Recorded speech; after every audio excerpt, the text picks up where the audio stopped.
Hey, Lab Coat Agents. We've got a special guest today with us. Obviously, you know him, Ryan Serhant. His team has been named by the Wall Street Journal, Real Trends, as the #1 real estate team in New York for the last 2 years in a row, and the #2 team in the country, selling $1.6 billion in real estate over the last 2 years. Now, obviously, you've seen him on Bravo, the $1 Million Listing New York. And he also released this book that we're all reading here. Obviously, in the book, he talks about his successes and his struggles as a real estate agent. Really good book.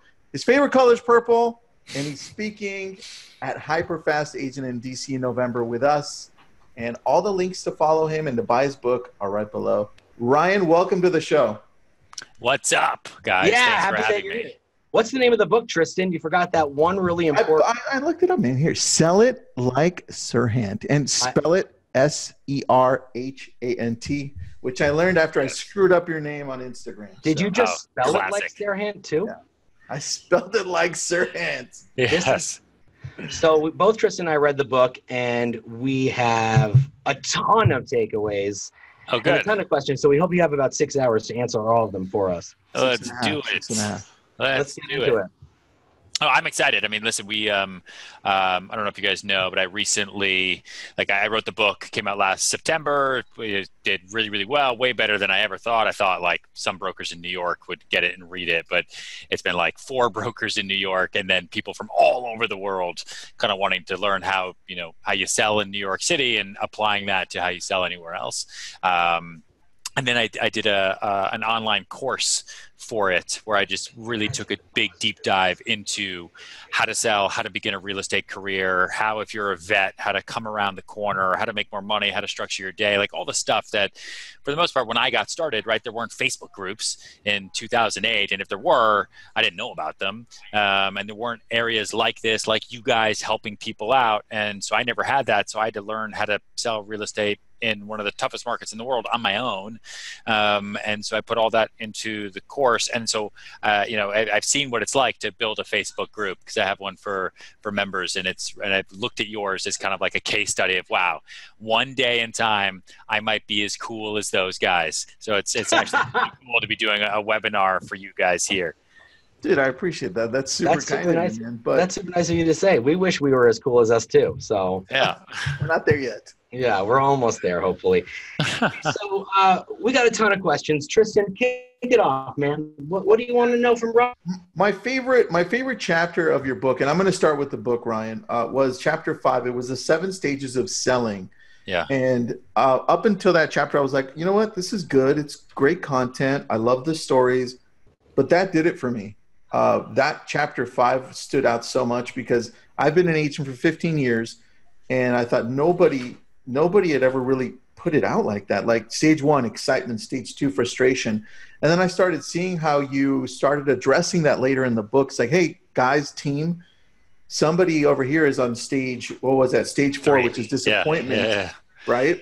And I love that. My question to you is, on these stages, do you train your team and everybody that comes in on, hey, guys, these are the stages, and this is how we're going to communicate so that everybody understands where everybody's at? Yeah. I mean, listen, I think a big reason I wrote the book was not for the easy deals, right? The person you meet on the street who then says, oh, Nancy, oh yeah, we're looking for a 2-bedroom as well. And then you show them things on Sunday and they want to make offers right away. That's not what the book is for, right? Because those deals will come to you by default the longer you're in the business and the more you talk about yourself as a real estate agent. But I wrote the book and that chapter specifically for the dead deals. And I saw a lot of deals dying for myself, right? I was I had a lot of balls in the air and then I dropped them all. And I couldn't figure out why I was losing people. And I saw a lot of team members losing deals. Like, oh no, they got frustrated, they pulled the plug. Yeah. Oh no, they were super disappointed in the outcome of the best and finals that we had. And the sellers decided not to sell anymore, right? Or, oh, they were so excited and then I don't know what happened. They got really sad the next day and now they don't want to do the deal anymore. And uneducated brokers on the process of the psychology of the sale then don't know what to do. They don't like confrontation. They don't want to lose the clients. And so they just start siding with them right away. Like, oh, no, I understand. And so then deals start dying. And so I wanted to figure out, just kind of like a doctor would, what process can I take? What action plan can I put into effect so that with every client, for the most part, right, 95% of the time, I know exactly what feelings they're going to have. And now sometimes they'll go straight to excitement because they're getting a steal of a deal and they want to sign it in 2 hours, and that's great. Okay, perfect. But most times in most markets, like what we're in now, where, you know, not everything sells in a heartbeat and not every buyer gets what they want, and everyone's spending a lot of money and not everyone's getting as much money as they thought they were going to. If you can anticipate what your client is most likely going to feel next, you can give them the right dialogue, the right lines, the right keywords, the right type of email, the right type of pat on the back, so you can not lose that deal, right? So like in most deals where people get really, really, really excited because they get that accepted offer, I know in the back of my mind, I've done this enough. I know these stages. Frustration is going to come next, right? And or disappointment. Because then they're going to start having buyer's remorse and they're going to think about it. Oh, is this the one we want to make an offer on? Oh, shoot. Let's go back online, right? Oh, there's a commercial for Redfin. Maybe we shouldn't be using Ryan. Maybe he's just trying to broker us. Maybe that's what's going on, because that's what happens. And so I go after that feeling from the get-go so that when they start having those feelings, it's expected for them. And they say to themselves, without ever even saying to me, Ryan told us we would feel this way. Right? It's the same thing like when you do home inspections, right? Like I tell buyers when I go into any home inspection, just so you know, to set expectations, this home inspector, their job is to find problems.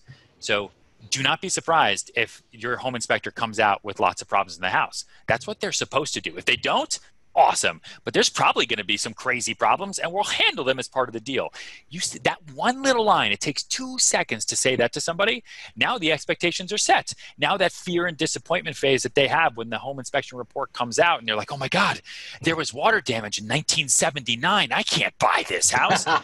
That conversation now doesn't happen because you set the expectation ahead of time and you got ahead of one of the next stages. So all of that is why I wrote that section, and I do teach it to my team. I try to make sure everyone is aware of it all the time. And what's funny enough is once I put the book out, my clients started reading it, and they started coming back to me, and they're like, so what stage am I in right now?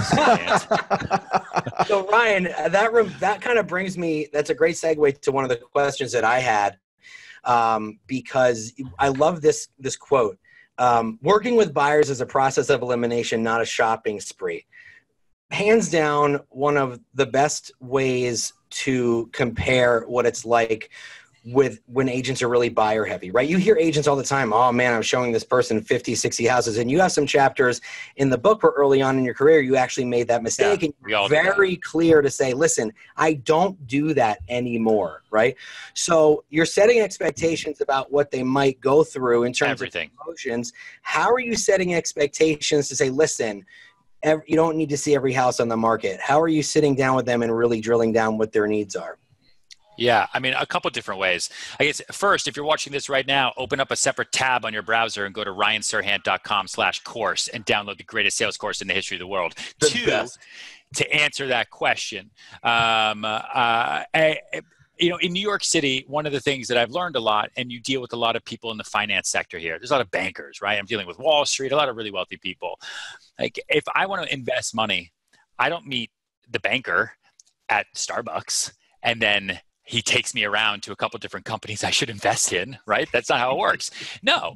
He wears a suit, he wears a tie, or she wears a nice dress. She looks nice. We meet at an office, we sit down, and they walk me through a strategy. And so it always kind of blew my mind when I got into the business on the buy side. Like, why am I meeting these people on the street? Why am I meeting them in open houses and then just running around with them? Now, granted, you have to do that for some clients, okay? So everything is an improv. Don't take everything I say as like the Bible, because most clients are going to be different. Some people are going to want to move different ways, but most of the time, and that's what the book is for, that's what my course is for, people are going to react the same exact way. And when you take the initiative to be proactive, right, my two favorite words, initiative and proactive, and you ask somebody to sit down and let's look at the home buying process and let me tell you how this is going to work, you set the expectations for the process. That way, it also helps you to close. Because another issue a lot of people have, and you see it everywhere, is I'm great with people. I can show houses all day long. I just don't know how to close. How do I close? I showed this person 60 houses, like you just mentioned, and I can't get them to make an offer. It's because you never discussed it up front, right? So if you start with somebody and you say, and you say the same thing that you just said, and you say, listen, buying a home is not a process of selection. It's a process of elimination. You'll be able to set the expectation for them where we say, okay, what do you want? Now let's look at the realistic landscape of the marketplace and this town and that cul-de-sac and that block. And let me show you what I think is really available. And you can do it from your computer. You can do it from your phone. And you set those expectations and you start cutting out groups of homes. Okay, so a 2-family won't work for you. Got it. Okay, you do need a true 3rd bedroom because you have a kid on the way or you're expecting. Perfect. Yeah, let's not look at the 2 bedrooms you said you would be okay with because you're not going to like them anyway, right? Or, okay, you do need a really big backyard because you have 17 poodles. That's crazy and aggressive for any poodle lover. Let's cut out the houses that don't have backyards. Even though you say you're okay with it, I don't think it's going to work. So you cut down, and it's a process of elimination. So by the time you actually go and see houses with them, you have a great handful that are like real contenders. And you tell them what we're going to do is then we're going to go see those houses. And then we're going to talk about which ones you want to pursue. And when you say pursue, that reminds people about like dating. Yeah, I want to pursue her or pursue him. Pursuit sounds awesome. And I don't use the word buy or make an offer because that freaks people out, right? Make an offer. Oh my God, no, I can't do that. I don't have my good faith deposit. Oh, I have to sign a contract. What do I have to do? It freaks people out. Well, pick a house that we want to pursue first. Use that word. It's a cool like keyword. I use it a lot, and it just makes it a much more adventurous process to help them find a home and then close them than being a standard closer, right? Which just doesn't work in 2019. I love that term because it's almost like a chase. Yeah, right? Always. I connect buying and selling real estate to dating all the time, right? And I talk about how your first impression is your last impression if you're not careful. And like people hate being sold, but they love shopping with friends, right? Yeah. So you want to create as many friends as possible. And now I'm not saying everyone has to be your best friend, but I'm saying that you should find something in common, no matter what it is, with everyone you meet, because that's where friendship starts. Even if it's like that you both like white socks, like you have something in common with every single person on this earth. You just have to take the initiative and the effort to find it, make them your friend, and then explain the process, because guess what? You are the best real estate agent in the history of the universe. Like if you believe that, then you will have confidence in explaining the process to them. You can go with these other agents. They'll show you 70 houses, but it's going to waste your time, and you're probably going to get something you don't like, and you're probably not going to be represented right. Or let's do the work now. Dude. Just one more comment. I know Tristan is squirming because he has a question, but I love that outlook, because so many agents attribute showing more homes to better customer service, when in actuality, you're doing your clients a great disservice. You're wasting their time, and they're just going to get frustrated with you the more homes they see, because they're going to feel like you're not doing their job. So everyone out there, listen to Ryan if you're not going to listen to us. Yeah, well, Ryan, Diane Mollison says I've joined your course. And oh, Diane, you're the best. I love you. Changed their business. I just put the link up there for everyone to take a look at. And I wanted to also note that throughout the book, there's a theme, and I'm not sure that you did it on purpose, but I noticed that a theme of failure and my trials and tribulations. No, dude, it's like you mentioned something that it's not in most sales books, and that was that you always had doubts, like about certain clients are like, is it going to happen? Oh, dude, I'm not sure if this one's going to, like, for instance, when you said, I started to think I wasn't going to find Sarah an apartment. And I started seeing that theme over and over. And the question is, how do you keep your confidence up? Because we all go through that as real estate agents. We all have that exact same thought. Yeah. It's hard, man. Like it's hard, but I would say the best thing and the worst thing about being a real estate agent, especially on the buy side, is for the most part, what are you really spending? Maybe a coffee here and there, maybe gas money that you're going to spend anyway, right? And then your time. So then it's what's your time worth? That's why I like to talk about expectations all the time and presenting myself as I am the CEO of all things real estate, for you. Right? That's what I want all my clients to think. When they think real estate, they think they come to me. I'm the CEO. I'm the boss. Then I've got a team behind me that can help. And if you're listening to this or watching this and you don't have a team, that's totally fine. You are the executive vice president of all things real estate. That's how people should look at you, because you are that confident, even if you've never done a deal, right? Even if you've done one deal, you're confident enough in yourself. That's what people are buying into.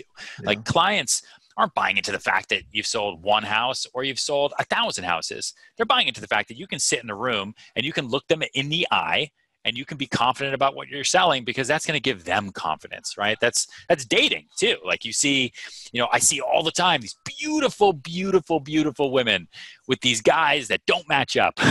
but like, yeah, like me and my wife. Oh, yeah, I don't know. Totally married up. Then you say, listen, okay, that guy's got a lot of confidence. He was confident. And guess what? He did, the John Nash theory from Beautiful Mind, right? Where he said, you know what? I've got confidence in myself. I'm not going to go after the one. I'm going to go after and help my friends. And the more of us together that combined, the more we're going to do. And that's, the team thing. But the way I stay confident and happy every day is I know that I'm going to do everything I possibly can to help Sarah find an apartment. Maybe she'll never find it, but at least she'll never find it with me, right? And she won't then go find it with somebody else. Like, that's what I got to make sure she doesn't do.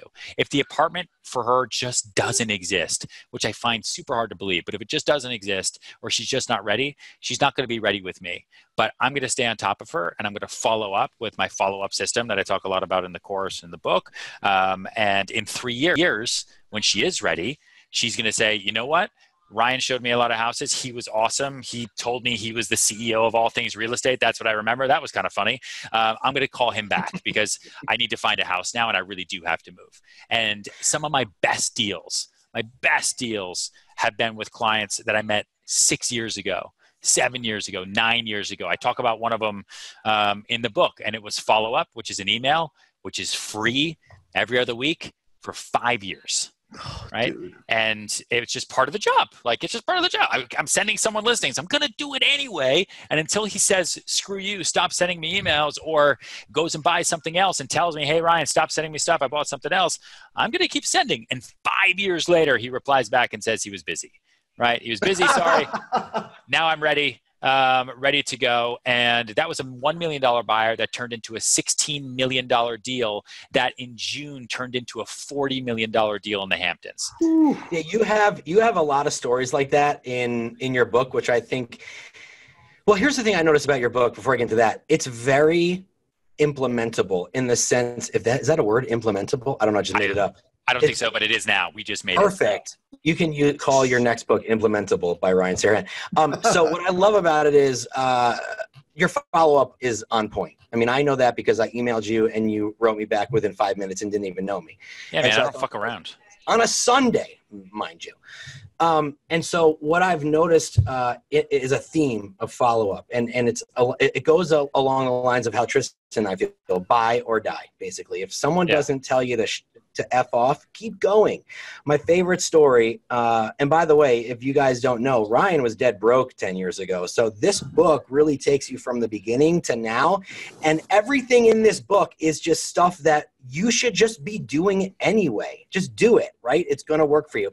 I love the story about the guy who, when after $1 Million Listing debuted, you thought everything was just going to blow up the next morning and be amazing. And you get a call from a $3 million buyer.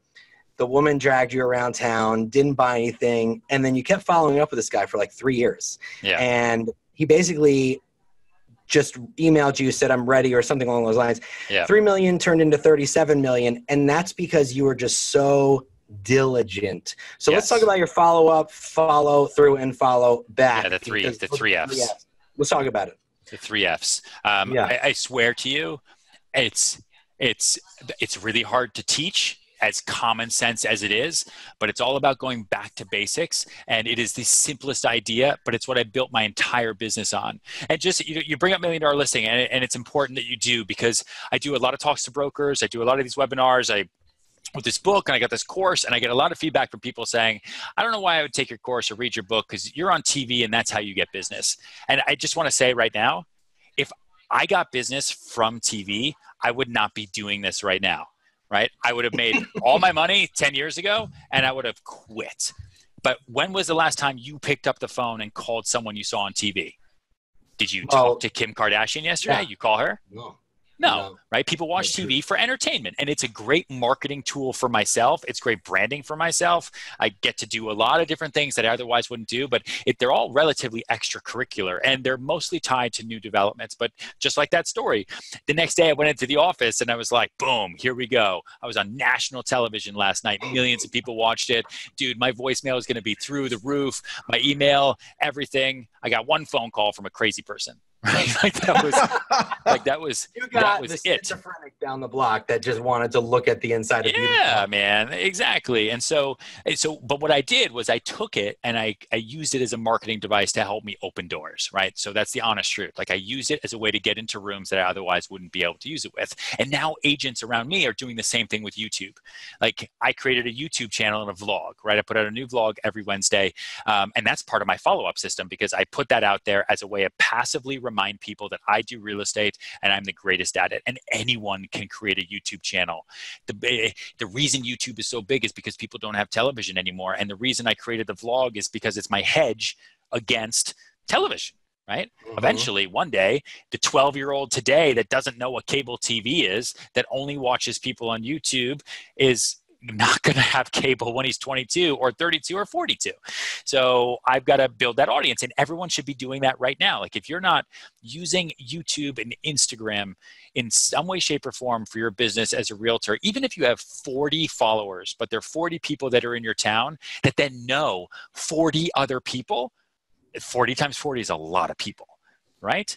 And so that is a derivative kind of drip making business model that just works really, really well. And it's all part of my follow-up thing. So follow up, follow through, follow back, right? Follow up is doing exactly what it is. It's making sure you follow up with everybody that you come in contact with and you stay on top of people because guess what? No one cares that you're a real estate agent. The only one who cares is you, right? So I care that I'm a real estate agent and I'm going to remind you. Now, that doesn't mean you should harass people. That doesn't mean you should send emails that are completely baseless where it's like, hey, what's up? Hey, Ryan, did you get my email? Like people send me that shit all the time. And I'm like, no, you didn't get the point. Like you don't send people emails saying, hey, you ready to sell yet? Why would you ever respond to that? That's weird. That's like you walking into a bar and tapping someone on the shoulder saying like, hey, you ready to go home with me yet? That just, it doesn't, maybe it'll Tristan, work at one time. Tristan, I told Tristan that doesn't work. Yeah. But it's follow up. Yeah. So it's following up with everybody and having a good list of the people you follow up with, whether you do it through a CRM, an Excel sheet, Google, Gmail. I use an app. Honestly, I use an app called Wunderlist. It's just a to-do list app, but I put everything in there and it's easy to use with my team because I haven't invented a CRM yet that works for me. And it helps me remind myself what do I have to follow up with. And then follow through is doing what you say you're going to do and doing it on time. I will tell you, the way I separated myself from a lot of other bigger agents when I started in the business was bigger agents were busier and they had a harder time with following through with what they told people they were going to do. Now, it wasn't because they just didn't care. It's because they had a lot of shit to do. So they would tell somebody, yeah, no, I'm going to send you listings this afternoon. And then they wouldn't. But they would do it the next day or they would do it 2 days later or they would call or they'd send a haphazard list because they got bigger fish to fry. But for me, if I said I was sending somebody a list of properties to review, by 4 o'clock, I would send it at 3. And then I would follow up at 4. Say, hey, I want to let you know, I said I was going to send it by 4, but I sent it by 3 an hour ago. Just check your spam box. Maybe you didn't get it, right? So that's follow through, doing what you say you're going to do. And then following back is going back to everyone you've ever sold to, the person you met in first grade, every buyer on every open house list once a month, just to touch base, like doing good follow back because those people, and I do this all the time too, now, like I've been in the business for 11 years, there's people I met in 2010 that I still have in my database who might not have done anything in 9 years, and I'll touch base with them. And even if they did, maybe they know somebody who is looking for real estate and they'll say, oh, weird. Yeah, a guy in my office actually, his daughter needs a place. Am I allowed to forward your email to him? Yes. Good thing I emailed you. Like that creates all of the business. Follow up, follow through, follow back. Real quick while we're on the follow-up, and you touched briefly on some of the systems that your team uses. A theme that I see through the book is you're very purposeful with making like human contact, like belly to belly. Anytime you can get out from behind a text message or an email, you will. And so with someone like you who has such a huge business and such a large team, what are you doing and implementing within your team that allows you to be so diligent with the follow-up and just remembering to continuously stay on the ball with that? I'm a big believer. Well, two things. One, that app I talked about, Wunderlist, that I'm not a sponsor for them whatsoever. Yeah. They've never paid me a single dollar. It just works really well. And I'm a big believer in helping real estate agents. If it's worked for me, maybe it'll work for you. And if you can become a better real estate agent because of it, I think it'll help the whole industry. So it's called Wunderlist with a U, not O. And I put everything in there. And I'm a big believer too in Inbox Zero and different folders for email. So if you look, and I can pull it up right now, like I have my inbox, and then I have subfolders. Oh, I have a lot of subfolders. Microsoft and Apple both told me that I have more subfolders than anyone they've ever seen. And that was a win for me. But yeah. I've got one folder for active deals, and that's where I put all emails about things where offers are out or contracts are out, or deals just haven't closed. I've got one folder for active pitches, so that's new buyers, new sellers. I've got one folder for admin tasks, one folder that's called answer when free. So that's stuff I can't answer today, but sometime this week I can get to.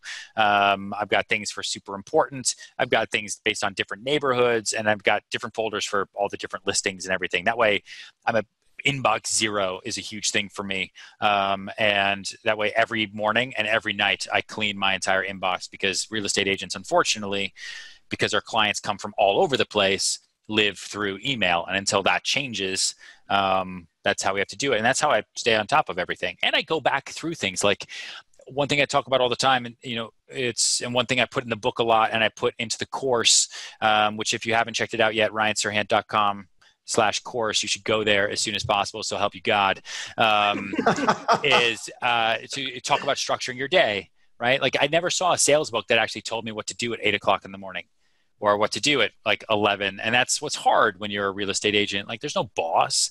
Like, what do I do? Do I go to the street and meet someone? Do I post ads? Should I go try to talk to other real estate agents and see if they need help? Do I go to church? Like, what do I do at 2 if I don't have anything in my calendar? And I really wanted to help people, so I broke it down. And that's the finder, keeper, doer stuff that we can get to if you want to. But yeah, for sure. I start my day the night before. Right. So like today, for example, is Thursday, September 5th. My day for me in my mind started last night at 10 o'clock. Now that's for me. For you, if you have kids, you can't do that. Maybe it's 11, maybe it's 8. But for half an hour the night before, your day starts. Go through your calendar, everything that you did, make sure you touch base, go back, follow up with people that you need to, make sure you know exactly what's going on tomorrow, what your action items are, what you're going to do tomorrow, get everything set so that when you wake up in the morning, you're already 10 yards ahead from everybody else. And it really, really helps. Even if it's just half an hour of thinking because you don't have anything to do, think about stuff you want to do tomorrow because it'll save you time tomorrow. And then the next day you'll do it. And then half an hour a day that you save multiplied by, let's say you just do it 5 days a week. Let's actually do the math because I think it's helpful to do that. So 30 minutes, let's say you do it 5 days a week, right? So that's 150 minutes times 4 times 12, 72. So divided by 60. Hold on, I just want to do this.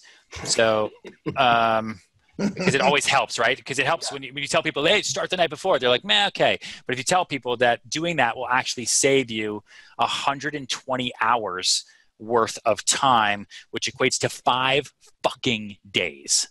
Oh, right? Wow. A half hour a day that you do at night just to prep for tomorrow, I swear to you, is going to save you at least a half hour tomorrow in kind of getting ready and figuring out what you're going to do, right? You multiply that 5 days a week throughout the year, that'll save you 5 days worth of time. Imagine what you could do with 5 more days in your life. Like that kind of stuff like motivates me and says, oh shit, I am going to actually do this work now. So segue into finder, keeper, doer, because you brought it up a little bit. Yeah. How does that play into your world? Finder, keeper, doer is my lifeblood. It is, you mentioned I was broke when I started. I was super broke, right? Like it was 2008. It was the summer of 2008. I'd run out of money. I could have gone home to my parents. Like I wouldn't have been homeless, right? I could have just moved out of New York City, but my parents weren't willing to help me. I was the idiot who said I want to go to New York City with no job. And so I had to figure it out, and I didn't want to be a bartender or a waiter or do temp work. I didn't want to do anything else. And my friend told me to get into real estate, and I did. So I got my license, and that was the day Lehman Brothers filed for bankruptcy. So that was day one. And,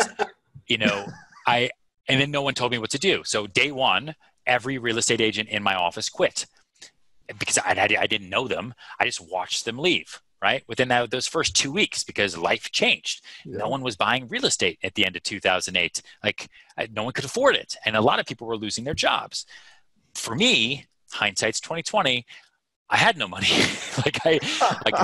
This was my upswing, right? Like, all right, sweet. I'm a real estate agent. Let's do it. I'm going to help you find a home. Oh, you just got fired? Oh, that sucks. New York must be a really, really tough place. And so all my first deals were really, really hard, but there was no one to tell me what to do at 9 a.m. or what to do at 12 or what to do at 3. And then I would see other real estate agents who are busy. And then you'd ask them, okay, well, what did you do last week? And they couldn't remember. Oh, they showed this person. And then Wednesday, I can't remember. Tuesday, I had that pitch. Oh, shit, I need to follow up with that person. And then Monday, I took my kid to the doctor. What else happened? This week, I'll be more on top of it, right? That is 90% of the agents out there because they don't have plans and they think it's too complicated, but it's not. Like, you have a calendar. It is in your phone. If you don't have a smartphone, you can go to a pharmacy and you can buy a desk calendar, okay? And it's paper. If you can't afford a desk calendar, you can get a piece of chalk, right? And you can go out into the pavement and you're going to write yourself a calendar. I'm kind of being funny, but you'd be surprised. A lot of people come to me when I give advice. They're like, dude, I can't afford a smartphone. Or how am I supposed to do this? I can't follow any of your advice. And I'm like, okay, so then fucking figure it out. Like, get a pen and paper, get a pencil, like take some action here. Like, are you kidding me? And so what I figured out to do is I looked at all these companies and I saw that they had higher ups and executives and they had CEOs that had their roles and CFOs that had their roles and COOs and back office people and this and that. And I looked at myself and I was like, okay, I'm kind of my own business, I guess. I'm a real estate agent, but like, if I want to make money and sell things, I should probably look at the people who do it the best and copy them. Like, let's just copy them, right? That's the best form of flattery, right? That was Apple's thing. They copied IBM and there you go. There's Apple. And they just did it better. So you take the best and you leave the rest. That's a good quote. Remember that. So my finder time is like my CEO time, right? My keeper time is like my CFO time. And my doer time is like the COO. So first thing in the morning, and it is still in my calendar for the most part to this day, from 8 a.m. to like 10 a.m. is my finder time. I'm a CEO during that time. I'm trying to brainstorm how I'm going to do new business. Like, what am I going to do? How am I going to get new business this week? How am I going to generate leads? Because as a real estate agent, your only job is to generate leads. If you think your job, by definition, is to turn lights on, or is to be a therapist, or is to find people their dream homes, or is to do one of the 10,000 tasks that real estate agents have, then you're wrong. And I just gave you the answer. Your only job every day is to find new business. That's with new people, new organizations. I'm literally doing it right now. I've been now talking for roughly 30 minutes to thousands of new real estate agents, and possibly one of you is going to refer me a deal between now and the time I die in New York or Miami or California, and that'll be a great deal. And I did that during my finder time when I did the webinar with you guys. And so that's what I do first thing in the morning, or depending on your schedule. Keeper time is figuring out how to be the CFO. So that's the money behind the business. It's, okay, I know how I want to get business, and I'm going to do it. And it's going to be by hosting a networking event once a month and client drinks once a week. All right. During the keeper time, you figure out how you're actually going to do that and who's going to be invited, right? That's the back office stuff, and actually taking action on it. So following up on what you just told yourself you're going to do. You know how many real estate agents I meet who have huge ideas and they never acted on them and they just don't do them? Or how many people I say, okay, how many networking dinners do you do? Or how many drinks do you put together for your clients? And they say, yeah, no, I know. I keep wanting to do that. Okay, so do it. Why can't you do it? Oh, it's too expensive. Do you know how much Pabst Blue Ribbon costs? Right? If you can afford to have a car, if you can afford to live in the United States, you probably have $10, right? In some way, shape, or form. Get 50-cent beers, get $10 beers, make lemonade. 3-year-olds stand on the road and they do lemonade stands. Have a lemonade party and invite all your clients to your new tasting of your awesome new lemonade that you made. Why not? Like, don't create excuses, create solutions. And that's what you'll figure out during that keeper time. And then the doer time is typically the rest of the day. That's when you actually put everything in action. You actually just go do it. That's the showing of the houses. That's the staging of the homes. That's painting the living room. If you actually need to do it, it's doing all the work. And honestly, I set this up for myself. And the reason I still do it today, because it makes me happier. Like, one of the worst things, I think, as an entrepreneur and as a 1099 independent contractor, which most of us are, is you wake up and no one's telling you what to do. As freeing as that might be, it's also somewhat terrifying, right? Like, shit, I don't have a job today. What do I do? And so by putting this in your calendar, now I wake up, damn, I got to be in the office by 8 a.m. or I got to be in my home office by 8 o'clock. I've got to do this by this time because it's what's in there and I should follow it. And now I just made up my own rules. Hey, Ryan, I just want to say that everything you just said is, I love that you're saying it, especially the part about your only job is to generate business. That's your only job. And yes, real estate agents go back and forth because when you mention the word lead generation, they're like, oh, I don't have to lead generate. I work my sphere of influence. It's like, you know, why is lead generation considered a 4-letter word? You are in business for yourself. If you don't have a deal going, you're unemployed. Correct. So why is it considered such a 4-letter word to almost every agent on the planet? I don't know, because people, you know what, I learned this actually. I do know the answer. I learned this on, so I did a show on Bravo called It Like Serhant, where I was helping terrible salespeople learn to sell better before they got fired. And it was pretty eye-opening, but everyone I met, they had sales jobs, but they hated salespeople. You're like, well, I don't like to sell. I don't like pushing people. I don't like taking their money. And you have to just switch your thinking, right? Generating leads and actually selling is not taking anyone's money, right? You're not trying to convince something of something they don't want to do. You're helping them on their path to making a decision they were going to make anyway, with the knowledge and information you bring to the table as a professional. They're going to buy a home anyway. You're helping them along that path to do it at a better time for a better price, right? And guess what? The benefit is that they're also going to do it with you. So you're not convincing them of anything. You're giving them your help and support. And guess what? You're doing it for free. Like, you want to pick up the attorney and talk, you want to pick up the phone and talk to an attorney, it's not free. They charge you per email. Right? You send an email. If I send an email to any attorney in New York City, I get a bill because I sent them an email. I work for free all day long until I'm successful. So I have no shame in going after new business because it's free. I'm not asking anybody for anything. No one pays me to show them apartments. I don't get paid to go show an overpriced listing. So, like, have some respect for yourself and understand that what you're doing is what your job is. Your job is to go meet new people like a politician would. You know, you want the most people to know that you sell real estate or that whatever, you sell whatever it is you sell. And that will go the longest way possible, because the more people who know what you do, the better. It's the whole reason I agreed to do $1 Million Listing in the first place, when everyone said it was going to be terrible for business because reality TV is trash. And I was like, yeah, maybe so. But, if more people out in the world will know that I sell, and that's advertising I can't afford to pay for, then who knows? Why? Like, why not? Why would I turn down any opportunity to put myself out there?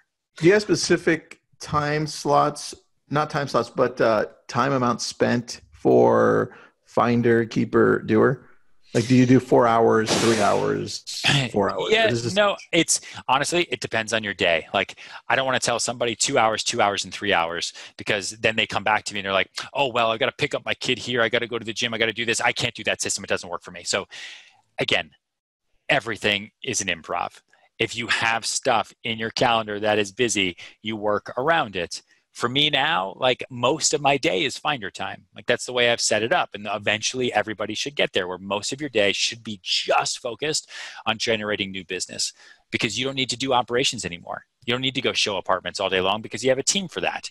And you don't need to handle all the keeper stuff because you have accountants and bookkeepers and admins for that who can come up with that stuff. It's your job then to come up with the ideas and figure out how to keep the train moving forward so that more and more people can get on.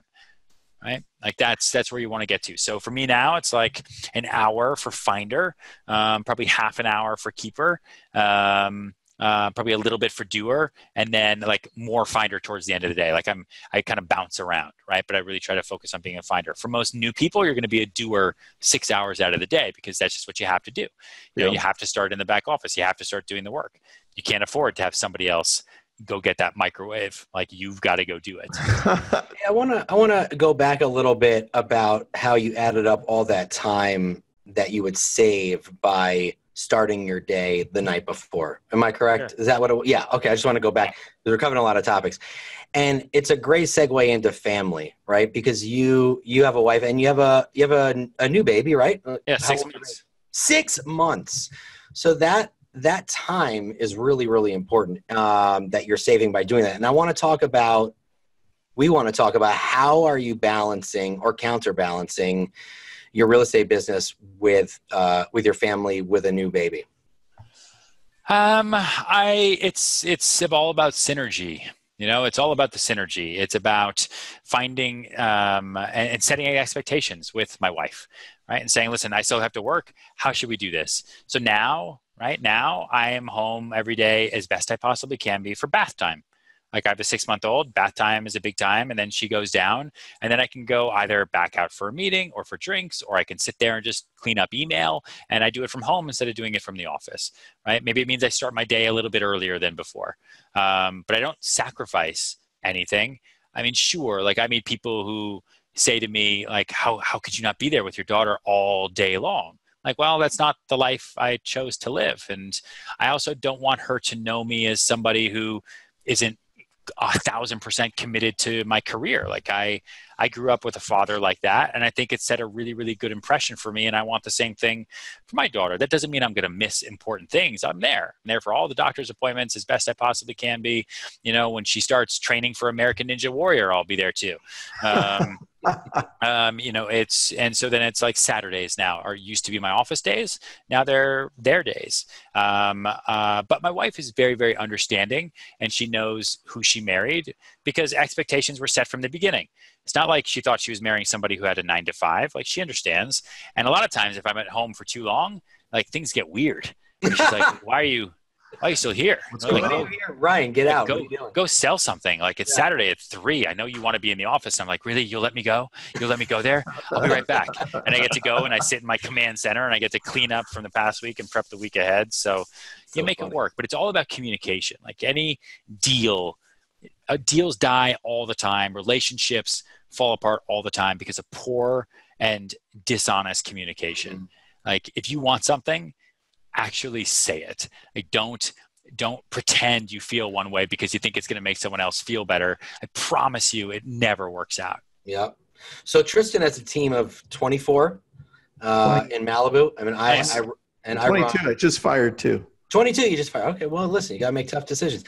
You know, I run a brokerage in Michigan with 146 agents, and you know, and I have a sales team too. But I make it a point, like you said, I'm home every day at 6:30 for dinner and bedtime, and then if I need to, you know, jump on the computer and do some emails and stuff, then my wife's totally cool with that. So I love that you just said that. And then, you know, we're all in on the weekends when we can, you know. Yeah. So. But everything's an improv, man. Just like you said in your book, everything's an improv. I think Dude, everything's an improv. And I think too, again, you guys talk to brokers all the time. You know, I talk to real estate agents all the time too. And a lot of them say, well, I can't do that. And it's okay. Well, that's okay. So then don't you know, if you can only work one day a week, work one day a week, but then you can't complain. Right? If you can't work nights or weekends, that's fine. Like don't. There's no rules. This is 2019. It's about to be 2020. You know how far in the future we are? Like it is crazy. You can do whatever you want. But all I will say is there's a lot of things in life that you can't control. How hard you work and the hours you put in isn't one of them. So you can complain all you want about 1,000 different things, but as long as you put in the work day in and day out and you work extra hard, you will, by default, pass other people because you will work harder than them. You will meet more people than other people. It's just by default. That's why I love this business so much. Not that I love houses. Like, I'm not obsessed with shingles, right? Like I don't like fall in love with banisters and crown moldings. That was my next question. I'm glad you answered. Yeah. No, like real estate is my widget, right? It's a widget. I happen to like it. I can talk about it a lot. I own my own real estate. I think it's fun, but I am obsessed with making deals and finding new deals and connecting those puzzles. And I'm obsessed with work. I love working. It makes my brain happy and it makes me happy. Well, one thing that you mentioned in your book that stood out besides all of chapter 5 was that every product has a story. You just have to find it. And that really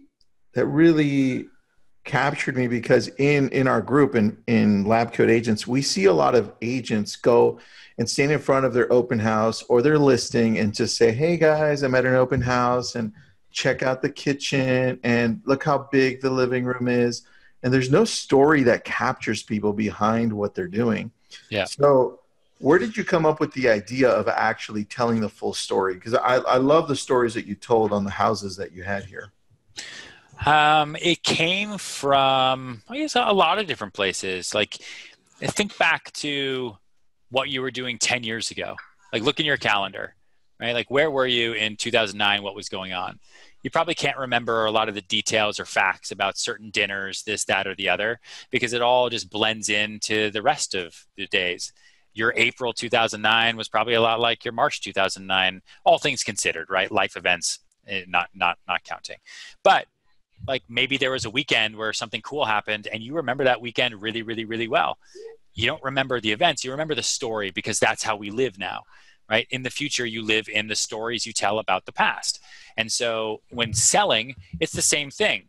No one's going to remember like the paint color and the couch and the walls and this, that, the other. If it's really, really well priced, guess what? That's the story.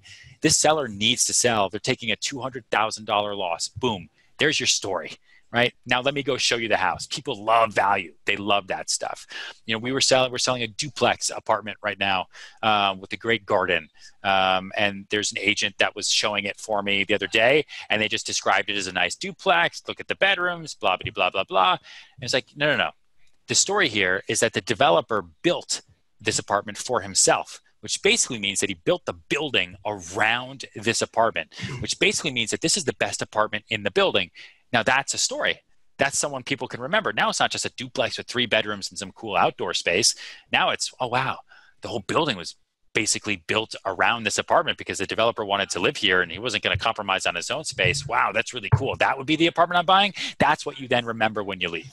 So every product has a story, even if the story is just the price point, or even if the story is something small, or even if the story is someone else who came and saw it and they were crazy with 10 cats. Like, oh, wow, that was the person who came through with 10 cats because they can actually live here with 10 cats. I only have 1 parakeet. I'll make that work. Like, there's a story. Why not? As I was reading the book, if at first, you're reading the book and it's a bunch of really fun stories about how, I'm sure at the time, it wasn't fun because you were broke, but there were lots of fun stories about, how you were kind of making it through day by day. And then you talked about your first big sale of over $8 million, and you had to fly to Paris to get the contract signed and all that stuff. But it's a great story. If you haven't read the book, you got to pick it up. But as I was reading, I was talking to Tristan before we jumped on, the book is actually really digs very deep into the psychology of how the buyer and the seller are acting and feeling throughout a transaction. And that's so important for agents to remember when they're dealing with people, to understand the different stages of the process that someone's going through. And you say, you can't negotiate with someone's wallet. You can negotiate with their feelings. Yeah. That is I think it's so important for people to remember that. Far too many times we're trying to convince somebody they should move forward, but we're not stopping to think about what they're actually thinking in that moment. And you make it a point. You're like, Jordan, John is in the fear stage. Get him on the phone and get him out of the fear stage. Like, what stage they're in. And yes. I'm going to use that chapter in my next team meeting to really have my agent understand that psychology. Was that like a purposeful theme for you when you started writing? Yeah, because it's because no one else teaches it.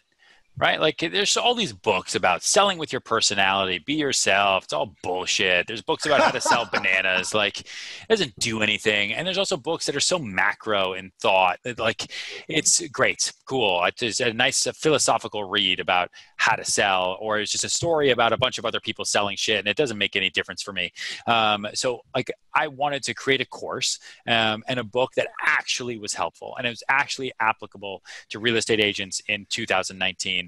That really got into the minutia and dealt with things that I deal with. Like, remember too that I'm an actual real estate agent. I'm in between appointments right now, doing this podcast and webinar with you guys. I actually sell things all day long, and I have a big team behind me. And this is what I do. So I see these buyers and these sellers all day long, and I know how they feel. And real estate agents just don't ask enough questions.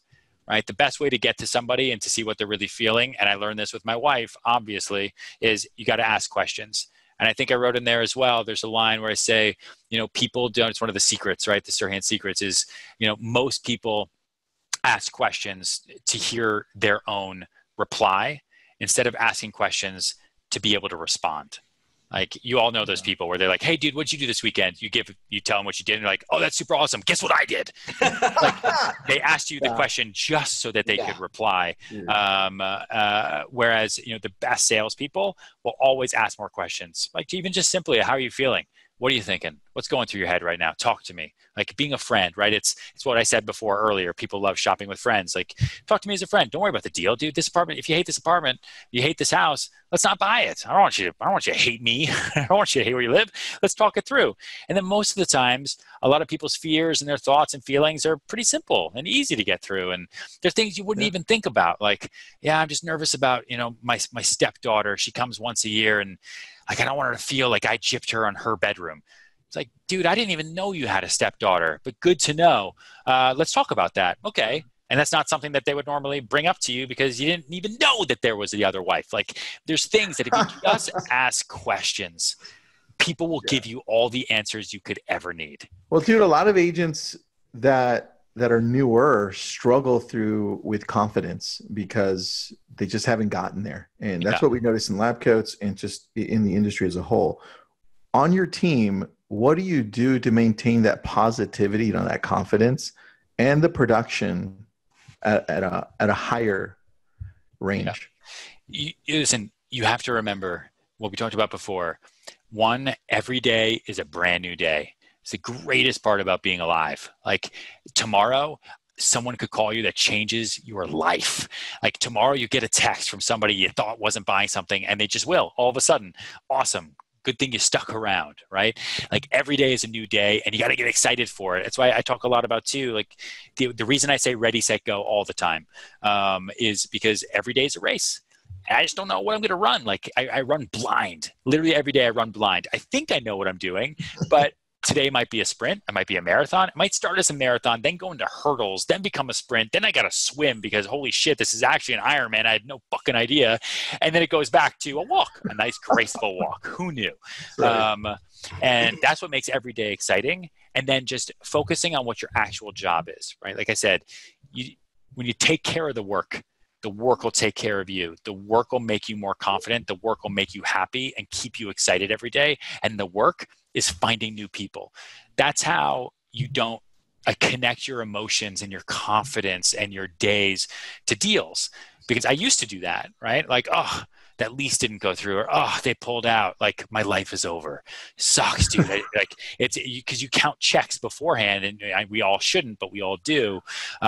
Focus on what the actual job is. The book is titled "It Like Serhant," but it was initially titled "Balls Up" because I say that a lot. And then the publisher had a meeting with me, and they were like, "We need to talk about your title." Because it was, it's the theory of just having as many balls in the air as possible, right? And all the balls will be different. You'll have big ones, small ones, and you can laugh about that idea all you want, but like you want to keep as many of them in the air as possible and catch as many balls as you possibly can. And that's your job, just to go find more leads every day. That's the job. Right? Ryan, tell us about your course. Where do people are going to go? What are they going to learn? Tell us what you cover in that course. Yeah, I just put it out 2 weeks ago, I guess, at the end of August. It's ryanserhant.com/course. It is everything that we've just been talking about. It is everything you could possibly know to become a real estate agent or to become a better real estate agent. And honestly, a lot of people are taking it who aren't real estate agents just because they want to learn how to sell better and structure their days better and learn how to be more disciplined and learn how to follow up. It's all the minutia. It's stuff literally that it's everything that I do to sell real estate in New York City. And I sell roughly $100 million a month. I do 2 sales a day. And how I do that is in the course. And you might not have the same volume where you live, but I swear to you, you will up your production and you will make more money. I'm going to buy it. Yeah, we're gonna go in and do it. I'm just going to go buy it. So read the book, do the course. Yeah, and watch $1 Million Listing tonight, 9 p.m. on 9 p.m. Eastern on Bravo. It's on tonight. I think I don't even know what tonight's episode is. I'm sure it's painful. It's a painful season. The market's pretty bad here. That's so crazy. Yeah, enjoy it, and yeah, connect with me on social anywhere. Yeah, I love real estate agents.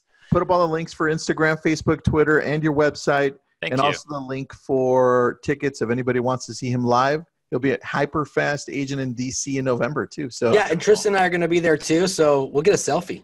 Let's do it. Yeah.